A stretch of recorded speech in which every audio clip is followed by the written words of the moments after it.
Notre lecture ce soir se trouve dans l'Épître aux Hébreux et le 11e chapitre, c'est sur la page 1320. J'ai mis 21 dans le livret, mais 1320. Ce fameux chapitre qui médite ce qu'est la foi et qui voit ce que la foi a produit dans la vie de plein de gens dans la Bible. Lisons donc ce chapitre 11 de l'Épître aux Hébreux. Or, la foi, c'est l'assurance des choses qu'on espère, la démonstration ou la preuve de celles qu'on ne voit pas. C'est à cause d'elle que les anciens ont reçu un bon témoignage. C'est par la foi que nous comprenons que le monde a été formé par la parole de Dieu, de sorte que ce qu'on voit ne provient pas de ce qui est visible.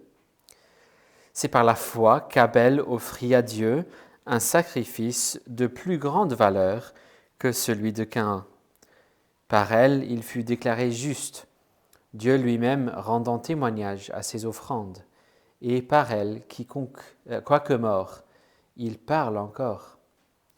C'est par la foi qu'Enoch fut enlevé, de sorte qu'il ne vit pas la mort. Et on ne le trouva plus, parce que Dieu l'avait enlevé. Car avant son enlèvement, il a reçu le témoignage qu'il plaisait à Dieu. Or, sans la foi, il est impossible de lui plaire. Celui qui s'approche de Dieu doit croire qu'il existe et qu'il récompense ceux qui le cherchent. C'est par la foi que Noé, divinement averti de ce qu'on ne voyait pas encore, et saisi d'une pieuse crainte, construisit une arche pour sauver sa famille. C'est par elle qu'il condamna le monde et devint héritier de la justice qui s'obtient par la foi. C'est par la foi qu'Abraham obéit à l'appel de Dieu en partant vers un pays qu'il devait recevoir en héritage, et il partit sans savoir où il allait. C'est par la foi qu'il vint s'établir dans la terre promise comme en un pays étranger, habitant sous des tentes, ainsi qu'Isaac et Jacob héritiers avec lui de la même promesse, car il attendait la cité qui a de solides fondations, celle dont Dieu est l'architecte et le constructeur. C'est par la foi aussi que Sarah elle-même, malgré son âge avancé, fut rendue capable de donner le jour à une descendance, parce qu'elle tint pour fidèle celui qui a fait la promesse. C'est pourquoi d'un seul homme et d'un homme déjà atteint par la mort sont issus des descendants, aussi nombreux que les étoiles du ciel et que le sable qui est au bord de la mer et qu'on ne peut compter. C'est dans la foi qu'ils sont tous morts sans avoir obtenu les choses promises, mais ils les ont vus et salués de loin en confessant qu'ils étaient étrangers et résidents temporaires sur la terre. Ceux qui parlent ainsi montrent clairement qu'ils cherchent une patrie et ils avaient eu la nostalgie de celle qu'ils avaient quittée. Ils auraient eu l'occasion d'y retourner. Mais en réalité, ils aspirent à une partie meilleure, c'est-à-dire céleste. C'est pourquoi Dieu n'a pas honte d'être appelé leur Dieu, car il leur a préparé une cité. C'est par la foi qu'Abraham, mis à l'épreuve, a offert Isaac. C'est son fils unique qu'il offrait, lui qui avait reçu les promesses et à qui il avait été dit « C'est par Isaac que tu auras une descendance qui porte ton nom ». Il comptait que Dieu est puissant, même pour faire ressusciter d'entre les morts. C'est pourquoi son fils lui fut rendu. Il y a là un symbole. C'est par la foi qu'Isaac bénit Jacob et Ésaü en vue de l'avenir.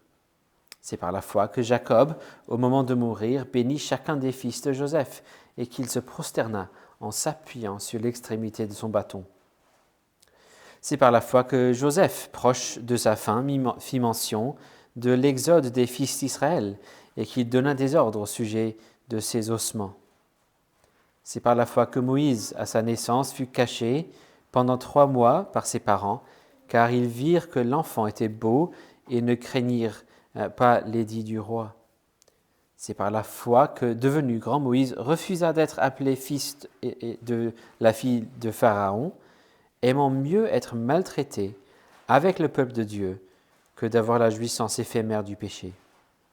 Il estimait en effet que l'opprobre du Christ était une plus grande richesse que les trésors de l'Égypte, car il regardait plus loin vers la récompense. C'est par la foi qu'il quitta l'Égypte sans craindre la fureur du roi, car il tint ferme comme voyant celui qui est invisible. C'est par la foi qu'il fit la Pâque et l'aspersion du sang, afin que l'exterminateur ne touche pas au premier-né des Israélites. C'est par la foi qu'ils traversèrent la mer Rouge comme une terre sèche, tandis que les Égyptiens qui en firent la tentative furent engloutis. C'est par la foi que les murailles de Jéricho tombèrent, après qu'on en eut fait le tour pendant 7 jours. C'est par la foi que Rahab, la prostituée, ne périt pas avec les non-croyants, parce qu'elle avait accueilli pacifiquement les espions. Et que dirais-je encore ?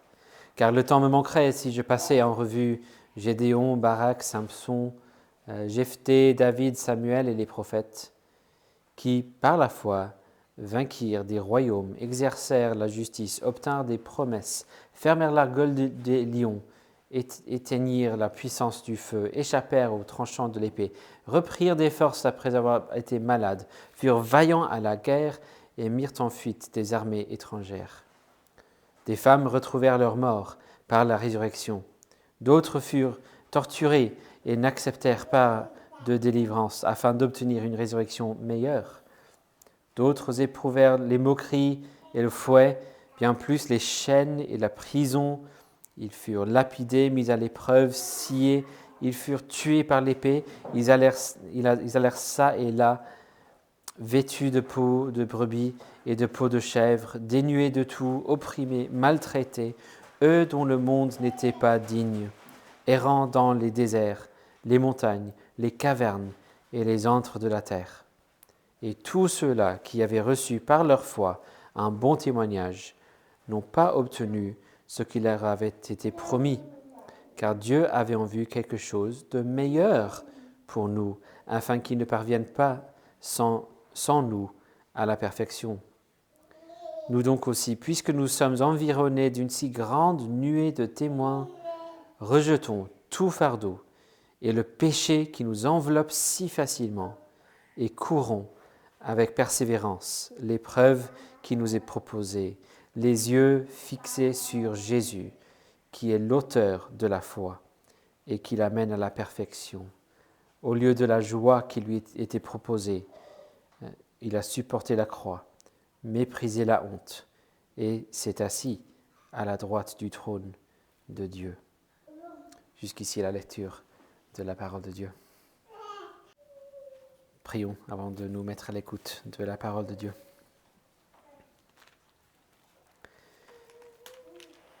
Notre Père Céleste, nous te remercions pour ta parole et pour cette occasion que tu nous donnes maintenant de t'entendre et t'adresser à nous depuis ton saint trône. Et pour que cette parole soit efficace pour nous sauver, nous prions que tu nous aides par ton Esprit Saint à l'écouter avec des cœurs diligents, bien disposés et pleins de prières, et que tu nous aides à la recevoir avec foi et amour, à la serrer dans nos cœurs et la mettre en pratique dans nos vies. C'est ce que nous te prions au nom puissant de ton Fils Jésus-Christ. Amen. Donc relisons le texte pour ce soir, donc le premier verset de ce chapitre 11 de l'Épître aux Hébreux, verset très connu. Or la foi, c'est l'assurance, ou littéralement la substance, des choses qu'on espère, la démonstration ou la preuve de celles qu'on ne voit pas ou des choses qu'on ne voit pas. Voici la parole de notre Dieu. Après avoir médité donc pendant 2 semaines notre besoin d'un médiateur, et on a médité un peu qui est ce médiateur, ce Jésus-Christ, l'homme-Dieu, et tout ce qu'il est pour nous. Nous arrivons ce soir à ce thème de la foi. Comment est-ce que je peux m'approprier ce que me propose ce médiateur, ou comme on a vu la semaine dernière, pas simplement ce que propose le médiateur. Ce que je dois faire, c'est surtout m'approprier le médiateur lui-même, habillé de son évangile, de tous ses bienfaits. Comment ça se fait? Et la réponse, bien sûr, c'est la foi. Et probablement l'un des textes les plus connus concernant la foi, c'est ce premier verset du 11e chapitre, et pas tout le chapitre aussi, mais surtout le premier verset du 11e chapitre de l'Épître aux Hébreux. Il ne s'agit pas vraiment d'une définition de la foi, mais c'est quand même une description très belle et encourageante de la foi, suivie bien sûr de toute une série d'exemples de la foi. Il me semble qu'il est utile de prendre un peu de temps pour méditer cette idée essentielle qu'est la foi, parce qu'on peut entendre des idées ou des utilisations, des expressions un peu étranges quand on pense à ce terme de foi. Et ça peut communiquer peut-être la possibilité qu'on n'a pas trop d'idées de quoi il s'agit. Je me souviens, il y a très longtemps, et pas ici, je discutais avec un ami, j'oublie le sujet précis de la conversation, mais je me souviens, il m'a dit, il a sorti cette phrase, oui, parce qu'en fait, il faut croire par la foi. Et j'ai vraiment eu du mal à comprendre ce qu'il voulait dire.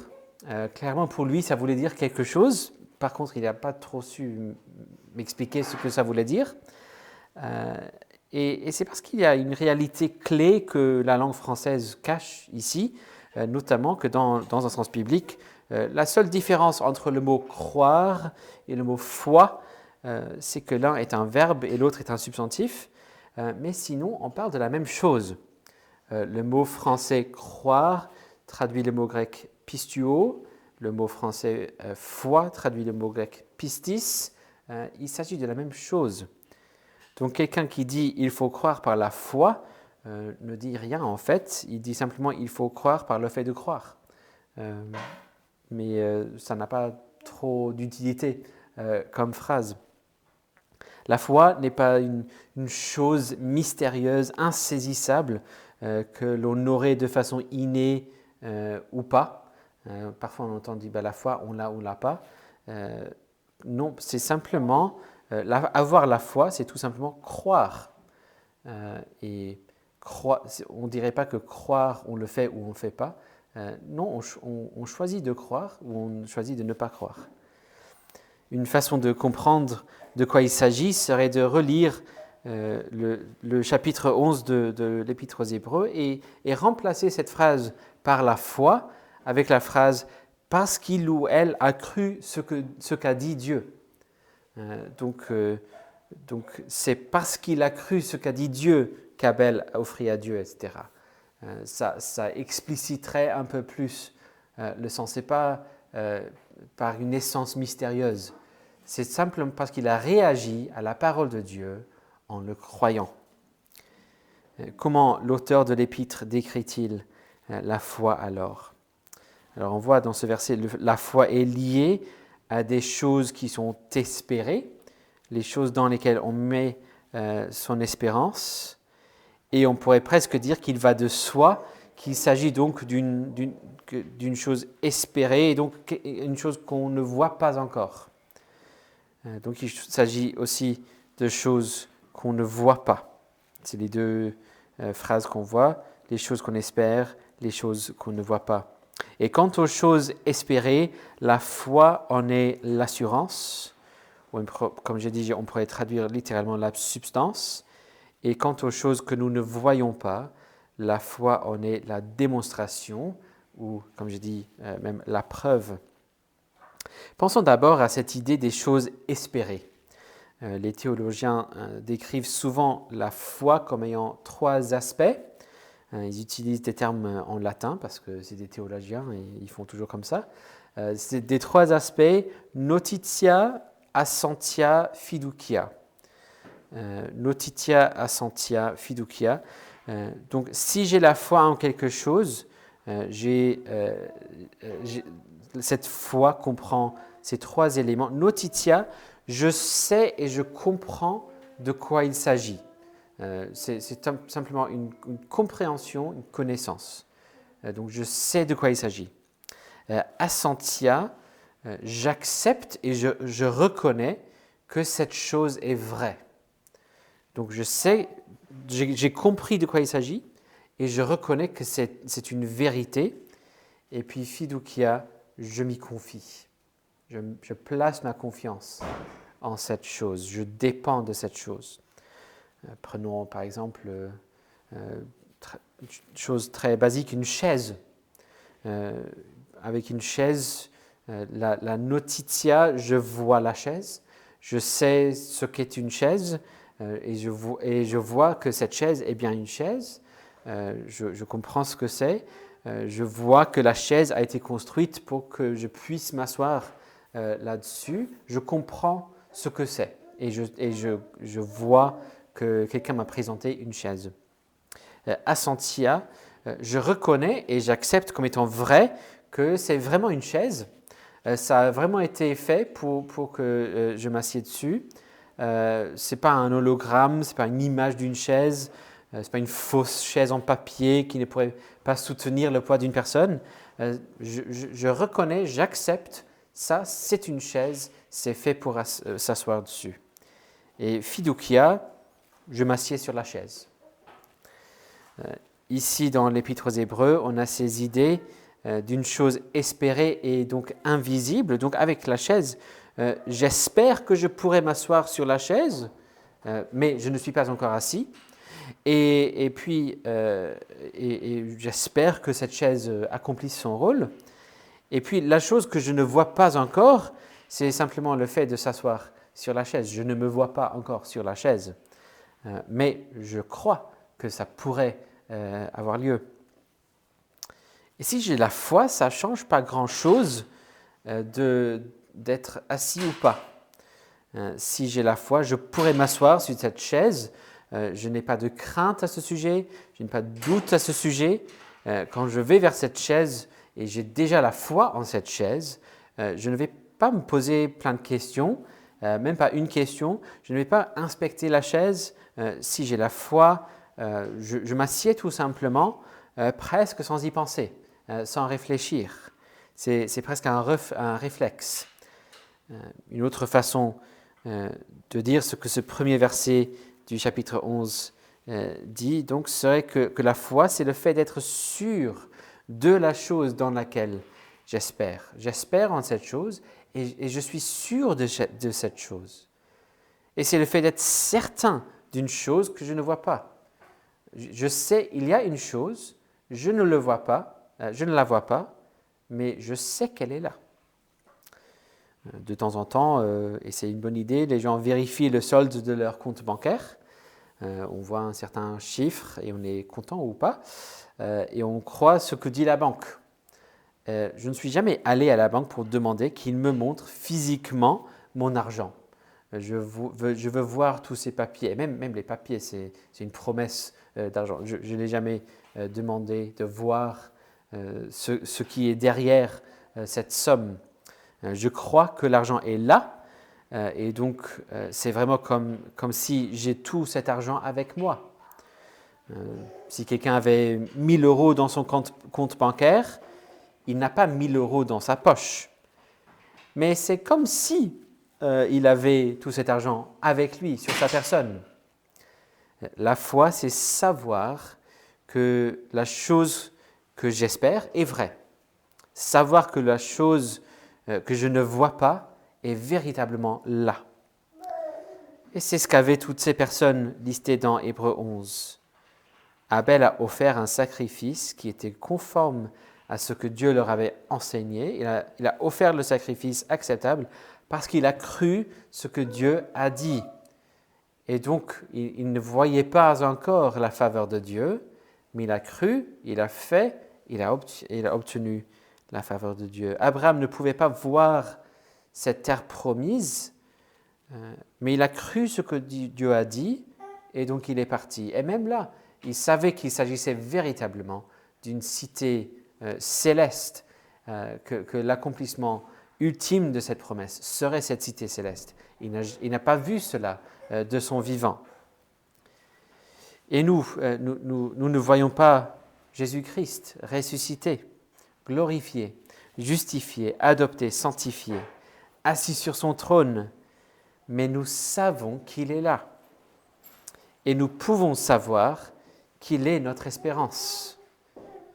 En tout cas, c'est à ça que l'Évangile nous appelle. C'est ça que le Saint-Esprit produit en nous lorsqu'il nous appelle. Ainsi, puisque nous croyons et nous espérons en ce Jésus-Christ, ressuscité, glorifié, justifié, nous savons que nous sommes aussi en lui sanctifiés, justifiés, transformés par l'Esprit. C'est ça la certitude. Je place toute ma confiance en cet homme dans le ciel que je ne vois pas. Je dis, je sais qu'il est là. Je place toute ma confiance en lui. Et cette foi que j'ai va m'unir à Jésus-Christ. Je suis uni à Jésus-Christ par cette foi. Et ainsi, je reçois des choses que je ne vois pas. Je ne vois pas le fait d'être justifié. Je ne vois pas le fait d'être sanctifié. Je ne vois pas la promesse de la résurrection à l'avenir. Je ne vois pas le fait d'être adopté dans la famille de Dieu. Mais je sais que j'ai toutes ces choses-là parce que j'ai Jésus-Christ. Je saisis Jésus-Christ par la foi. Est-ce ce que vous vivez? Le puritain John Owen explique dans son commentaire à quoi sert la foi?